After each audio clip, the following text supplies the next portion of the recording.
Yes, yes. I was told tonight that we are on chapter 8. Yeah. And we are. At least that's the chapter I studied, so. We are now. I see this whole group here was afraid I was going to spit on them or something. They got up and moved.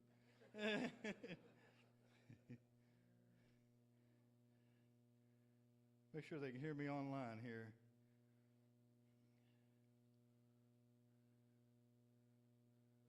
Bridget's watching. You can hear me? Okay. Well, welcome. Welcome to those who are joining us live and those who are joining us on Facebook and YouTube. Tonight we are picking up in Revelation chapter 8, where we left off at. And I'm told I have to finish tonight because the next time we meet, Dawn is doing chapter 9. So bear with me. So in chapter 8, where were we in chapter 7? Do you remember chapter 7? It's been so long since we met before. What happened in chapter 7? What's going on? Does anybody remember? So we're in the middle of the tribulation, right? This is the start of the 3.5 years. We're into the start of the 3.5 years. Chapter 7 actually started it. And the 3.5 years denotes the great tribulation period, and which means that everything's going to be worse. It's going to get worse at that 3.5 year mark.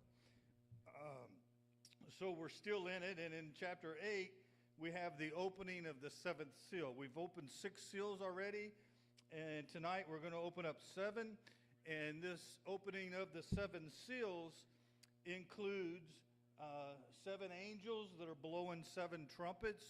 You're going to see that in here. And so this is the last seal that's to be opened. So we're going to see, I'm really hearing that back. So we're going to see everything start getting progressively worse for the people that are left here on the earth. And chapter 8 starts off with, it says, when he opened the 7th seal, there was silence in heaven for about half an hour. Think about that. Just think about that. The 7th seal opens up and there's silence in heaven. Up till now, heaven is a place where angels are rejoicing and they're singing praises to God, and there's just all kind of partying going on in heaven. I see heaven as being loud, a lot of stuff going on, a lot of praising, a lot of worshiping, and here for a half hour it's complete silent. Complete silent. Something's getting ready to happen. Something big is getting ready to happen. And so this silence is it's awesome and it's scary. It's awesome and it's scary. This is a very solemn, everything stops and everything gets very solemn for half an hour. And it's Jesus has stopped everything. Everything that's happened in heaven, he has stopped it. And if you ever experienced a storm, a real bad storm, and right before the storm, there's that calm. Like before the tornado hits, there's that calm that happens right before it. You hear all this, you got all this rain and all this thunder and all this lightning just crackling like crazy. And then all of a sudden you have that complete calm. You get the hail and all that, and then you have that complete calm. You have trees that are bending over and breaking and snapping, and then all of a sudden you have that calm. And then, bam, it hits. That's when the tornado hits, right after that calm. So this is a 30-minute period of calm. Things have been going on. It's been, Jesus has been judging the earth and the people on the earth. And then all of a sudden there's silence. And then, bam, it hits. The 7th seal is opened. And so that's what I want you to think about when we start this chapter, because that's what's happening here. It is that big of a deal, that big of a storm that's about to hit them. And verse 2 says, "And I saw the angels who stand before God, and to them were given 7 trumpets." You keep hearing this number 7, right? Are you catching the number 7? And what is the 7 did I say represented in the Bible in numerology? Completeness. Completeness. So this number 7 keeps coming up to represent completeness. So these 7 angels, they're introduced to us. They're a special group that are introduced to us. And I do believe that Gabriel is part of this group, because we're told in the Bible that Gabriel stands before God. The angel Gabriel stands before God. You remember he announced the birth of Jesus. He announced the birth of John the Baptist to Zechariah. He said that I am Gabriel that stands in the presence of God. And we see that in Luke. He says, I am the one that stands in the presence of God.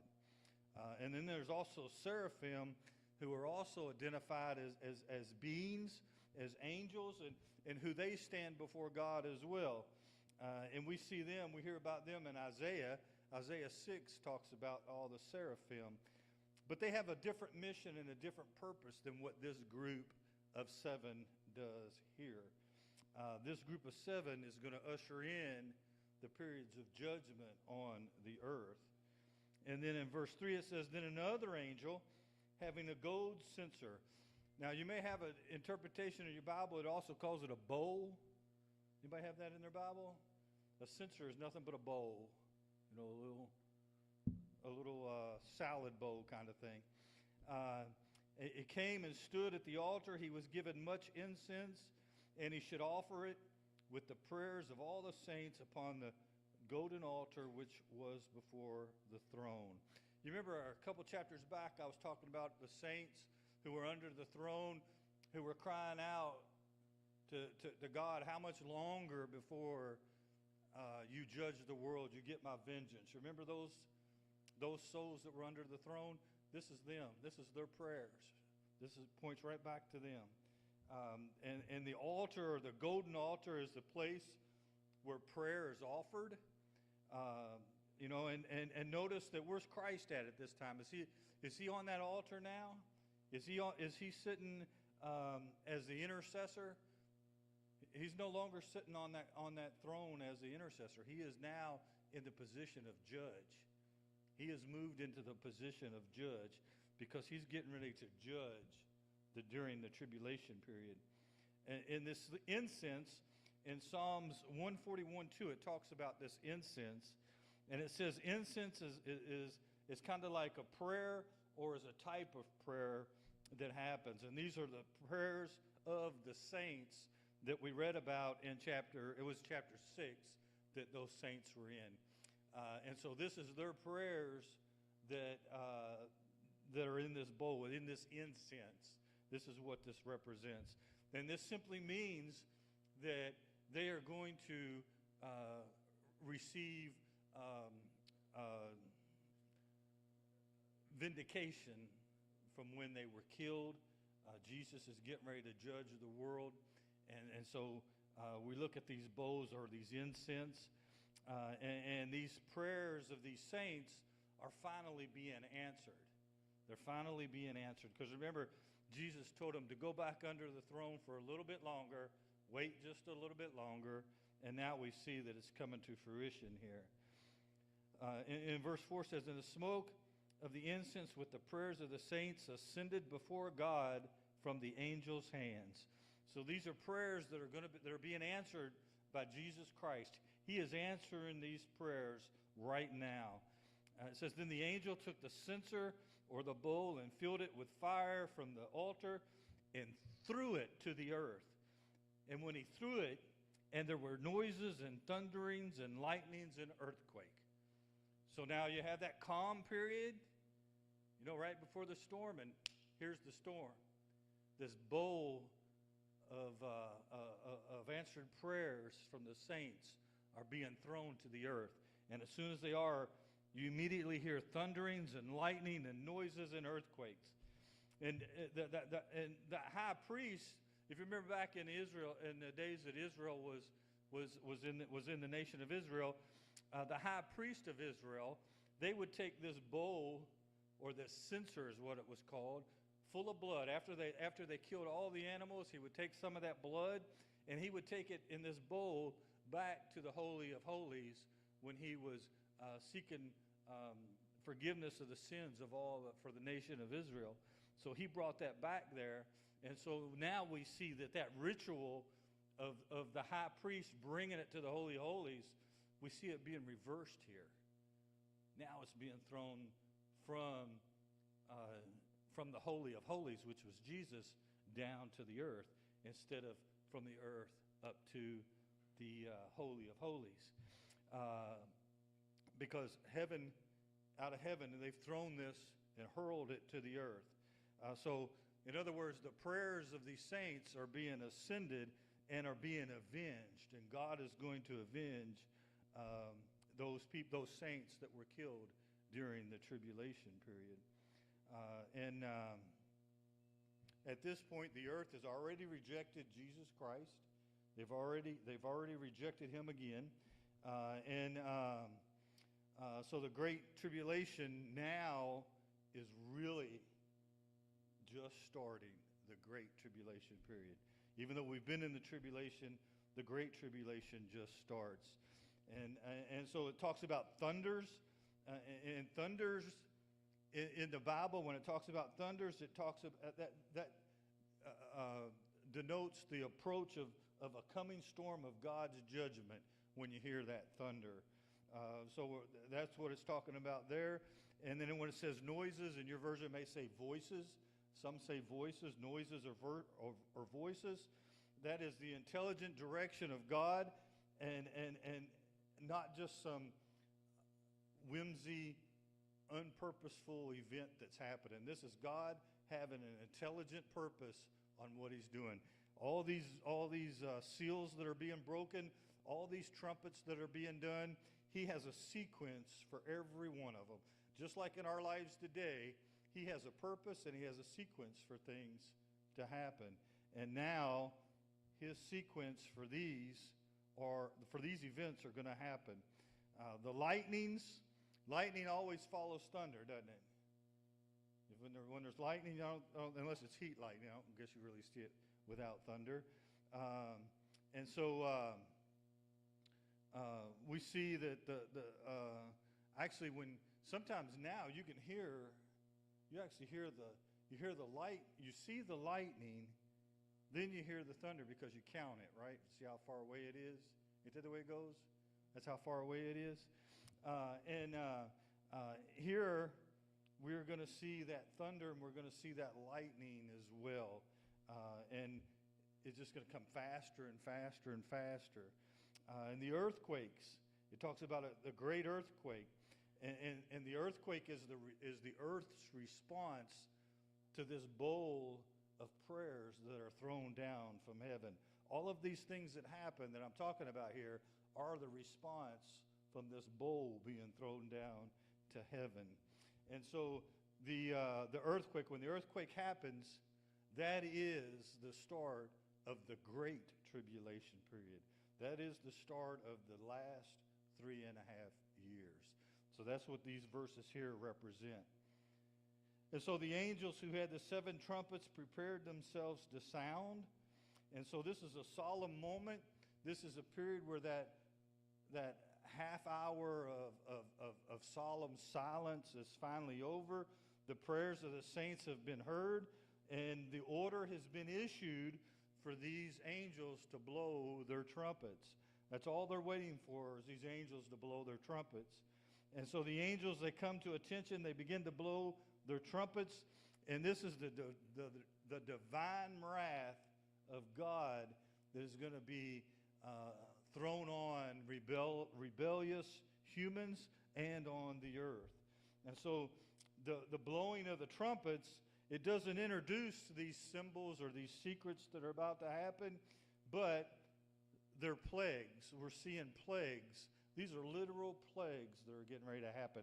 These things that we're getting ready to read, they're not some symbol of something, or they're not some secret that we don't know. They tell us exactly. Remember when I told you before that when we read Revelation, if it ever says the word like in front of it, like this or like that or like a eagle or like a bear, then that's a symbol. But if it doesn't say the word like in front of it, then it's not a symbol, and we can take it literal. And so the first angel sounded, and hell and fire followed. It doesn't say like right there, right? It says hell and fire followed, mingled with blood, and they were thrown to the earth, and a third of the trees were burned up, and all grass was burned up. All green grass was burned up. I don't see like anywhere in there. This is an actual event that happens. The first thing that happens after this hail and fire is that a third of the trees are burned up. And it says all green grass is burned up. This is what happens on the earth. Can you imagine this earth with a third of the trees burned up and all the green grass burned up? This is the picture that we're looking at here. And this is a judgment that's directly from God. And notice that judgment falls on plant life as well, the trees and the grass. And so every form of botanical objects or life are affected as well. It's affected first. And so notice that it's only a third. It's only a third. But that third has a tremendous impact on the earth. Imagine, the trees do a lot, don't they?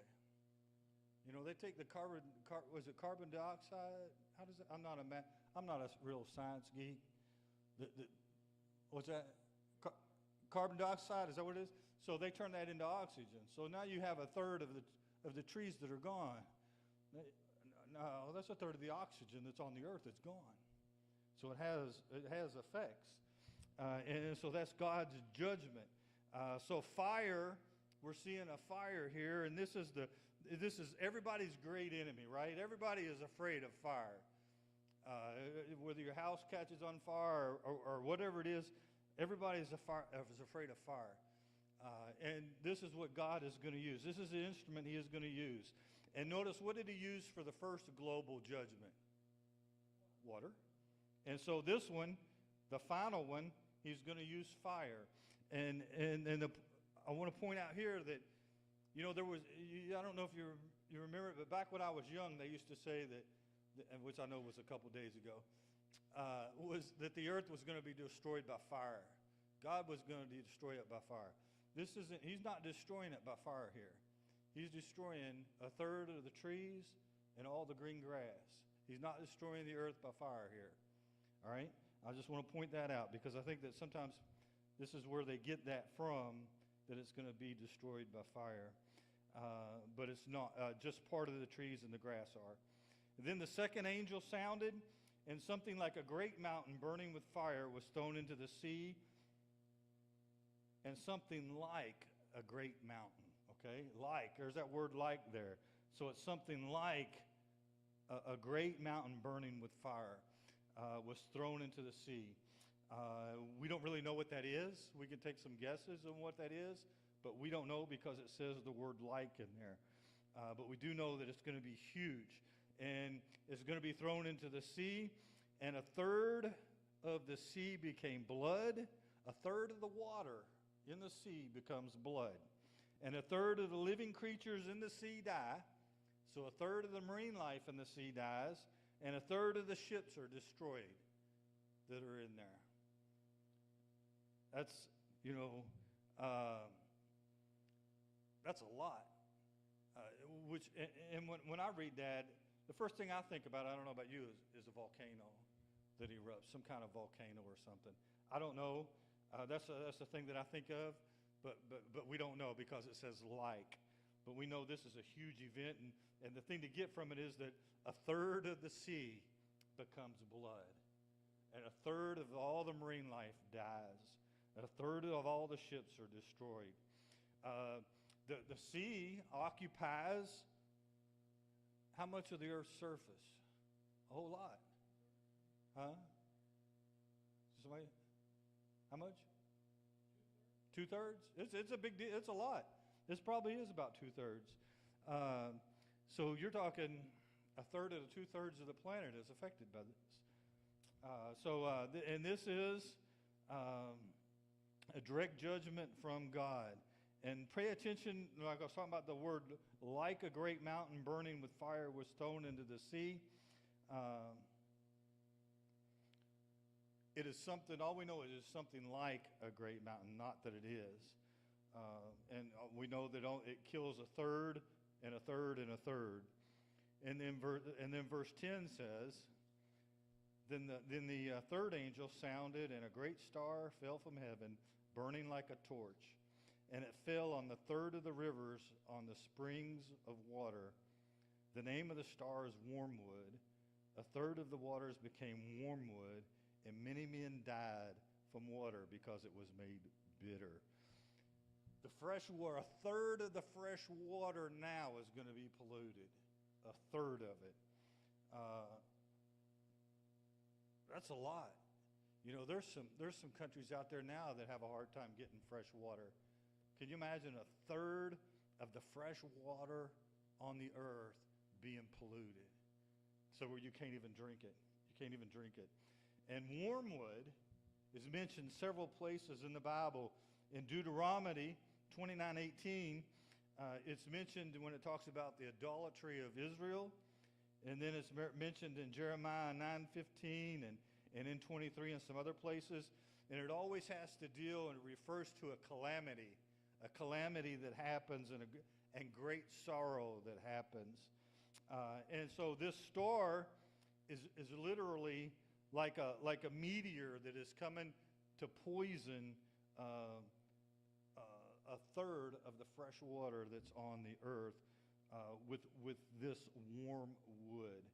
And this star's name suggests that this is a judgment on man for idolatry and for injustice. This is what God is judging man on now at this time, is idolatry and injustice. Calamity and sorrow are the natural compensations that come upon man because of this judgment. There's going to be great calamity and great sorrow. I mean, can you just imagine a third of our fresh water being polluted that we can't drink it? And then verse 12 says, Then the fourth angel sounded, and a third of the sun was struck, a third of the moon, and a third of the stars, and so that a third of them were darkened. A third of the day did not shine, and likewise the night. So another part of creation that mankind on this earth is solely dependent on for light. You know, if we don't have the sun, if we don't have the moon, if we don't have that light, what happens? Total darkness. So if you have that, and then what happens to the weather? Without that warming stuff up, it gets cold, doesn't it? So there's a lot of events that happen just because of this that we need to think about. And this has to cause a radical alteration of the world that we live in, having a third of the sun and a third of the moon blackened out. This is a horrible time. This is a lot of this is the Great Tribulation period, where a lot of bad stuff is happening that we don't want to go through, and we shouldn't want anybody else to go through. This is why we spread the gospel. We should be spreading the gospel to keep people from having to experience this. But yet we know that there will be people who experience it. Verse 13 goes on and says, And I looked, and I heard an angel flying through the midst of heaven, saying with a loud voice, Woe, woe, woe to the inhabitants of the earth, because of the remaining blast of the trumpet of the three angels who are about to sound. Now that is scary. Think about that. After all these events that just happened, a third of your fresh water is polluted, a third of the trees burn up, all the green grass burns up, a third of the plant life or the marine life is killed. After all those calamities happen, then you have this angel who is flying around in heaven saying, Woe, woe, woe to the inhabitants of the earth. As if we just didn't get done with woe, woe, woe. You know what I mean? I mean, that was really whoa, whoa, whoa. it's going to get worse. It's going to get worse. When this fourth trumpet is blown, this announcement's made with that intensity of those woes and the judgment that is coming upon the earth. There's still more judgment to come upon the earth. And the last three trumpets are separated by the first four. These last three are called the woe trumpets, W-O-E, because that's what the angel is saying, woe, woe, woe. So these are the woe trumpets that we're going to be hearing. And if you ever, the same thing that keeps repeating over and over and over in this chapter is a third, a third, a third. Why is that? What does the third signifies? And I was reading, because I got to reading that, and I was like, man, that number, because when a number is repeated in the Bible, we have to pay attention to it. And so I got to looking up what the actual third means. And a third means destruction. That is destruction. That's why there's a third and a third and a third. It means destruction or affliction.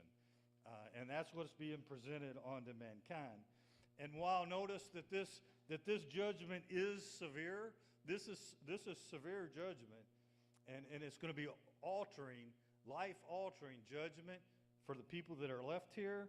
Notice that it is not complete annihilation. It is not complete annihilation. People will survive this part.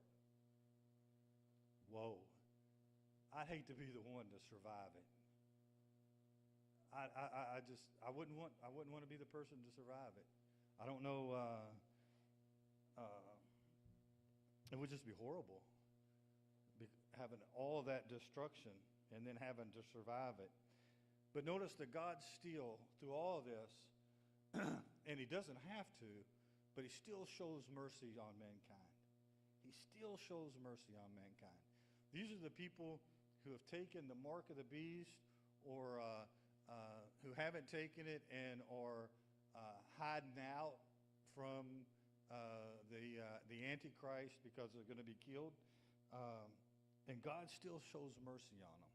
He still shows mercy on them. He doesn't have to. He doesn't have to show mercy on us. You know, if we all got what we truly deserved, we would all spend eternity in hell. Every Christian would spend eternity in hell because that's what we deserve. Being a Christian, I mean, we're not perfect. I mean, we don't live right. We sin. Sometimes we sin worse than the person who's not a Christian, right?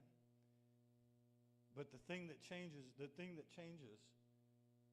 is that God looks at us through the righteousness of Jesus Christ. And it's only because of his shed blood on the cross that he can look upon us. And so when he looks at us, he sees the blood of Jesus. And that's the only way that we could deserve anything besides hell. And in this chapter here, this chapter 8, this is also known as, and you'll hear these words, I think I mentioned them way back at the beginning of Revelation. And so this chapter here is known as the day of the Lord. This is the day of the Lord. And you may hear that at times. And what does that mean? The day of the Lord. They're going to take over. This is the day of God's wrath. The day of the Lord's wrath. This is the day of the Lord. And it's a difference. What's the Lord's day? Sunday, right? But this is the day of the Lord. The day the Lord is going to start his wrath, the great tribulation period on the earth. And that's chapter 8. I did finish that pretty quick. Anybody got any questions over chapter 8?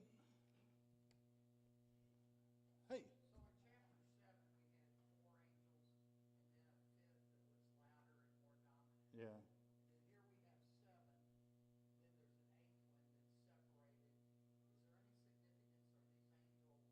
was louder and more dominant. Yeah. These are special angels that are set apart just for this. These aren't the cherubim or the cherubim that you see that stand before God. So these are specific angels. I think that Gabriel is even part of them. So they are probably most likely, and it doesn't really tell us in the Bible, but from what I read from all the commentaries, that these angels are special angels, that this is their purpose. This is what their purpose is, for these sounding these trumpets for this judgment. So yes, they are specific for that.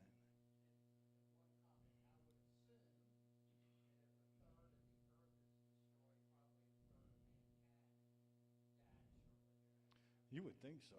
You would. We're going to get into that in a little bit more, because there will be some, and I believe it is in chapter 9 that we'll see some of that.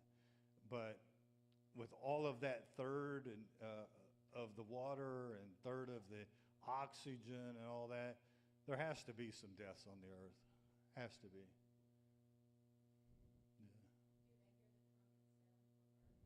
Yeah. That's a good question. It does not say. We know you can hear them in heaven, but it doesn't say if they can hear them on earth. They can't hear the angel that's singing the whoa, whoa, whoa. So I would say they might not be able to hear the trumpets. They're just in for the judgment at that point. That's a good question.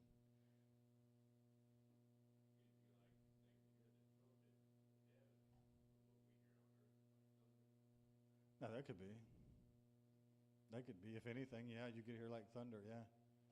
Yep.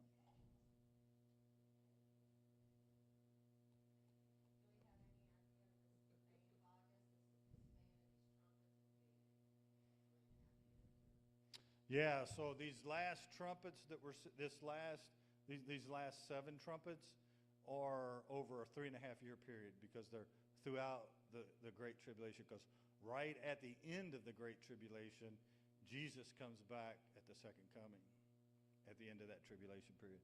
So yes, over a 3.5-year period of time.